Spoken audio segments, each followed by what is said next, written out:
Morning, it's Sunday, October 30th, day 8 on the trail for us.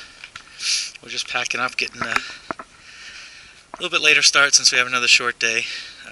We're going to go see Charlie's Bunion today, and it doesn't look like there's any water until our shelter, so we'll probably have to carry another 4 liters out at the camp. But we're just getting sealed up, and then we'll do another little update once we get on the trail. It's a little warmer today, so even up here at 5,900 something feet. So we'll talk to you later. Look at these two squirrels chasing each other. It could be late in season yet. It'll be over with.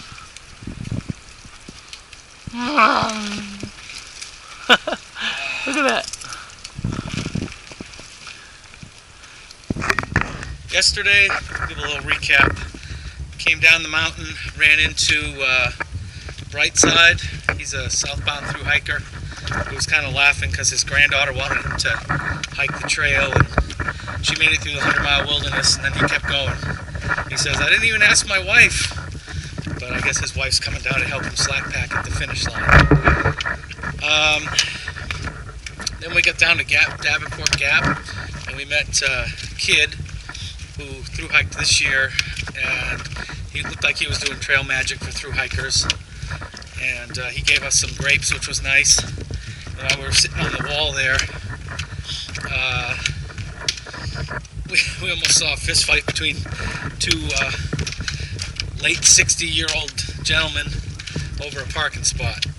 I tell you what, you come out of the woods into Davenport Gap, and it's like cars and after car waiting for a parking spot just to look out there. There's nothing really there but the view, but it was crazy. Of course, it was Saturday, but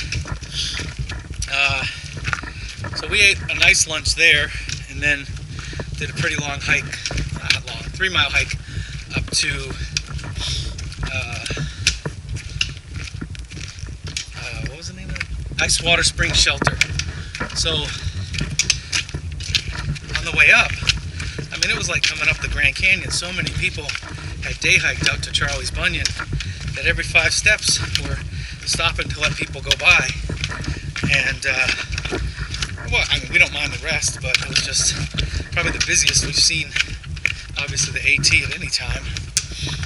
So let's see, wellness issues. I did tweak my knee a little bit yesterday. I'm not sure how, coming down before the gap, and it had some fluid in it, but I took some ibuprofen.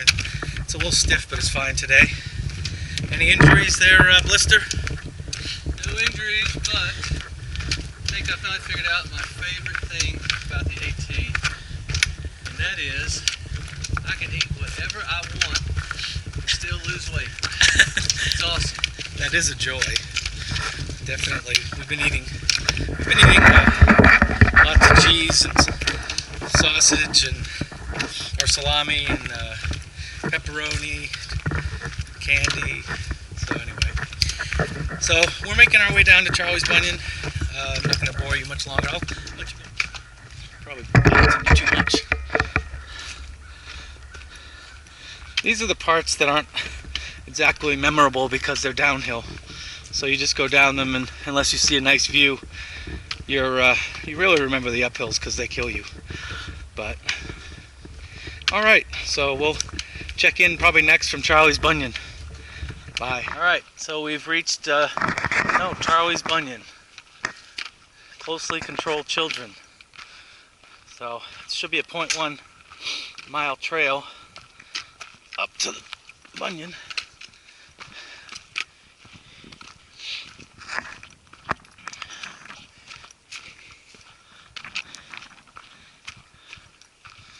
Hopefully there's not a lot of people here. We can get our picture taken. There's one backpacker.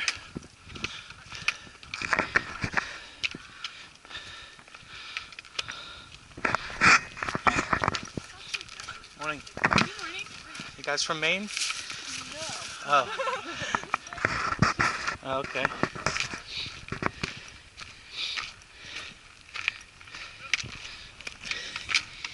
There it is.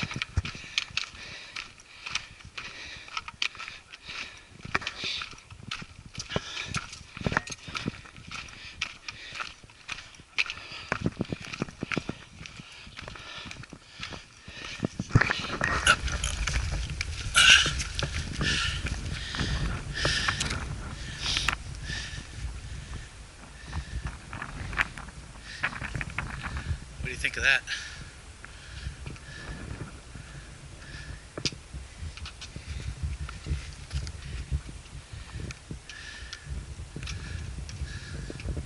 Some view.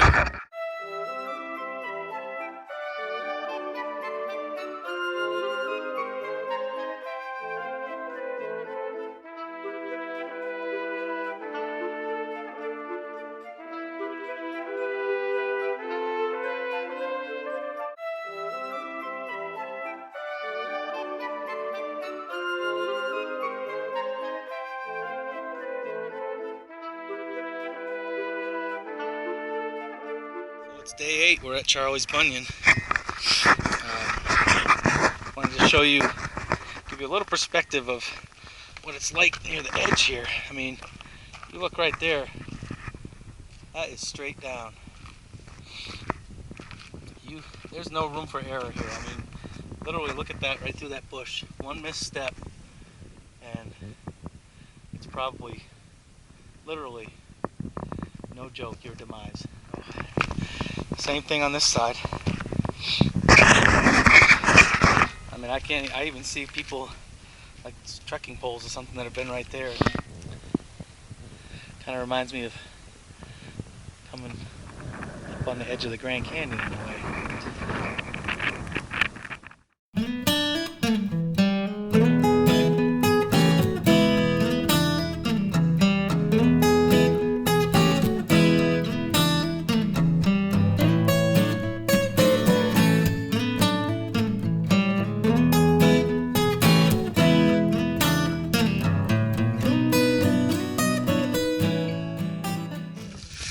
So anyway, I forgot to mention this morning, last night we spent the night with these 3 guys, or 2 guys and their kid from New Orleans, and they do like research at Tulane University. So they were actually on the forefront in Sierra Leone during the Ebola breakout last year, and very pleasant gentleman to talk to. And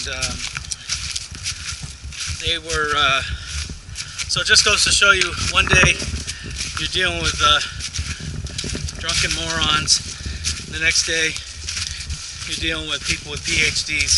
So it's such a variety of people that we come across on the trail. Even sometimes if you only talk to them for 2 or 3 minutes, it's a fun place because everybody stops to talk. There's very rare that anybody will just walk right by you without saying anything. So that's the hiker community. I think that kind of makes you believe in good people that look out for each other. They're always passing information to each other about water, and good shelters, food, where's this, where's that. So that's nice to see that there's still some good humans out there. So that's it. We're gonna continue on, and we found out that Pecks Corner shelter is dry.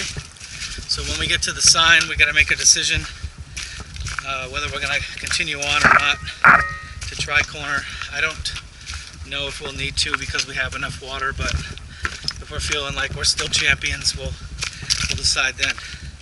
All right, later. Probably can't even hear me because of the wind, but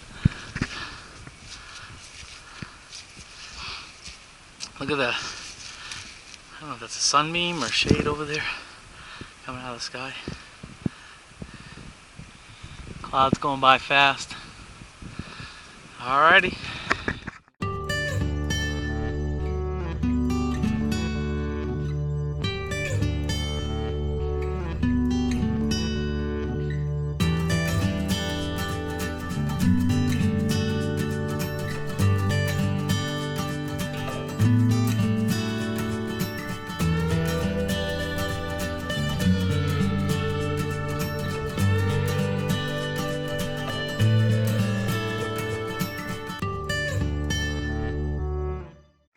Howdy. Well, we just passed and ate lunch at Pecks Corner, and since there's no water there, and it was about maybe 2:15 when we got there, we decided to eat lunch and push on to the next shelter where we know there is water. So we had been conserving water all day, so we probably both drank a good liter there. Hold on, we're having a technical malfunction. Oh, it's just my filter leak. All right, see, that happens.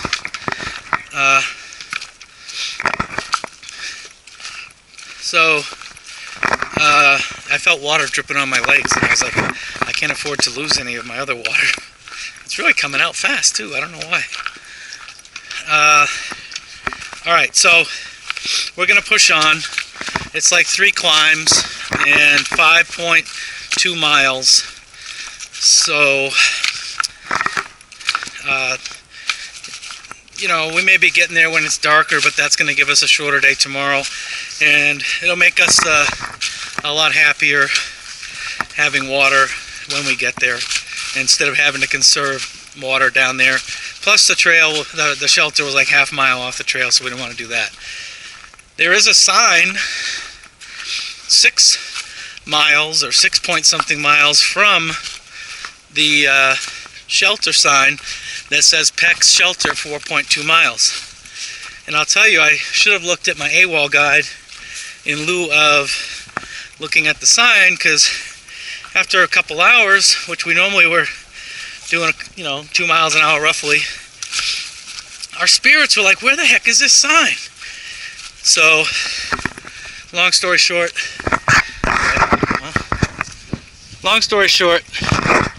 we're going to push on, and we actually ended up doing 7.5 miles this morning on very little water, thinking we had to conserve. And now we're doing 5.2 to get to the shelter. Bye. Check that out. Pretty cool. That's a nice view. I don't know what town's way out there, but I'm not even sure if we're going to be going up over that ridge or around the corner and then down that. But yeah, the northern end of the Smokies, I think, by far, I think Blister would agree, is much more pretty than.